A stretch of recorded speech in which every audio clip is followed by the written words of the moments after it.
जम्मू कश्मीर में बिहारियों की हत्या पर नेता प्रतिपक्ष तेजस्वी यादव ने एनडीए सरकार पर सियासी हमला बोला है। उन्होंने ट्वीट किया है जिसमें लिखा है कि बिहार वासियों की नृशंस हत्या के दोषी नीतीश कुमार और उनकी निकम्मी सरकार भी है।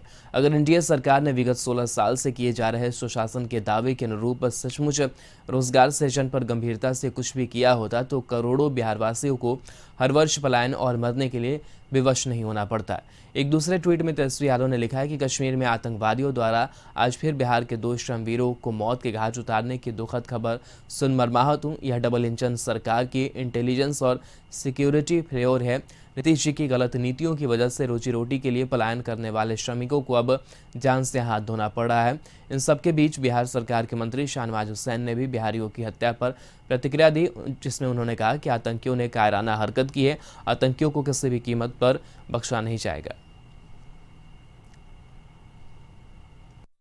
बिहार के 2 मजदूर की हत्या की है, ये आतंकियों की कायराना हरकत है और उसका जवाब उनको जरूर मिलेगा। जम्मू कश्मीर के अंदर अमन अमान है, शांति, डेवलपमेंट के रास्ते पर जम्मू कश्मीर आगे बढ़ रहा है, लेकिन वहां जो पाकिस्तान और पाकिस्तान प्रस्त ताकतें हैं वो अमन अमान देख नहीं सकती।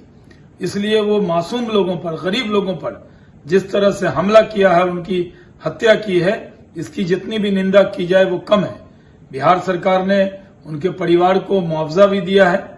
मुख्यमंत्री जी ने वहां एलजी साहब से बात भी की है और हम लोग पूरी तरह कंसर्न है इस बात को लेकर कि वहां जो बिहार के लोग और अन्य जगह के लोग हैं उनकी पूरी सुरक्षा होनी चाहिए।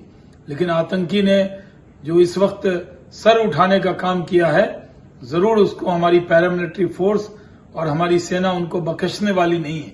वो वहां के लोगों को डरा नहीं सकते, वहां की आवाम के अंदर विकास को रोककर डर पैदा नहीं कर सकते।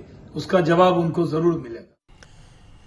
इस पूरी खबर पर अरुण चौरसिया हमारे सहयोगी जुड़े हुए हैं। अरुण, जिस तरीके से जम्मू कश्मीर में इस वारदात को अंजाम दिया, बिहारियों के लिए काफ़ी दुखद खबर, लेकिन कहीं ना कहीं इस पर जो सियासत है वो भी हो रही है। नेता प्रतिपक्ष ये कह रहे हैं कि अगर बिहारियों को यहीं रोजगार मिलता तो वो दूसरे जगहों पर नहीं जाते, जान उन्हें नहीं गंवानी पड़ती। किस तरीके से इस पूरे मामले को फिलहाल आप देख रहे हैं? हाँ, देखिए, निश्चित रूप से ये काफ़ी दुखद घटना है जिसमें कश्मीर में कई लगातार आतंकी घटनाएं हुई है और विशेष रूप से बिहारी मजदूर को निशाना बनाया गया है। और बीती शाम भी 3 मजदूरों को गोली मारी गई, जिसमें 2 की मौके पर ही मौत हो गई, जबकि एक मजदूर अभी भी जीवन और मरण से जूझ रहा है। अस्पताल में उसका इलाज चल रहा है। जब शुरुआती दौर में भागलपुर के मजदूर की मौत हुई थी तो बिहार सरकार ने किसी तरह का ध्यान नहीं दिया था और उसका जो शव है कश्मीर में ही वहां अंतिम संस्कार करना पड़ा था, जिसके बाद विरोधी और अन्य लोगों ने सरकार पर निशाना साधा था।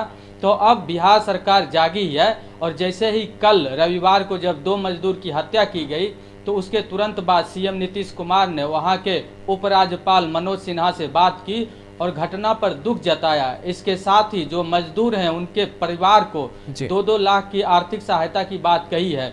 लेकिन जिस तरह से तेजस्वी यादव ने निशाना साधा है, उसने पूरी घटनाक्रम के लिए डबल इंजन की सरकार और नीतीश कुमार पर विशेष रूप से निशाना साधा है।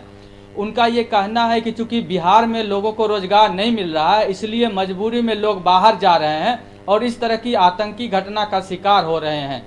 वहीं तेजस्वी यादव ने केंद्र सरकार की पर भी निशाना साधा है कि 370 धारा हटाने के बाद जिस तरह से दावा किया गया था कि अब वहां आतंक को किसी तरह की घटना को अंजाम नहीं दे पाएंगे, लेकिन जिस तरह से हाल के दिनों में कई घटनाएं हुई है और निर्दोष मजदूरों को टारगेट किया गया है और उसमें से अधिकांश बिहार के हैं, यही वजह कि तेजस्वी यादव ने इसको एक मुद्दा बनाते हुए केंद्र सरकार के साथ ही नीतीश कुमार पर निशाना साधा है। लेकिन चूंकि यह आतंकवाद का जो मामला है वो किसी एक स्टेट का मामला नहीं है, ये एक राष्ट्रीय और अंतर्राष्ट्रीय मुद्दा है जिस पर भारत सरकार अपने तरीके से लड़ रही है। कश्मीर में पिछले कई दशक से आतंकवाद का मुद्दा रहा है।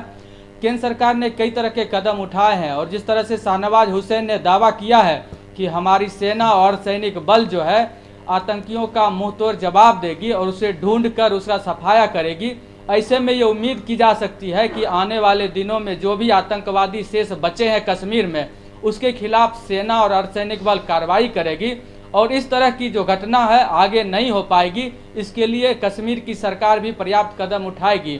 वहीं इस पर राजनीति से भी परहेज करना होगा, क्योंकि ये जो मुद्दा है वो राष्ट्रीय मुद्दा है और इसकी ये जो आतंकवाद है इससे निपटने के लिए सभी को एकजुट होना होगा। चलिए, बहुत बहुत शुक्रिया अरुण तमाम बातचीत के लिए। तो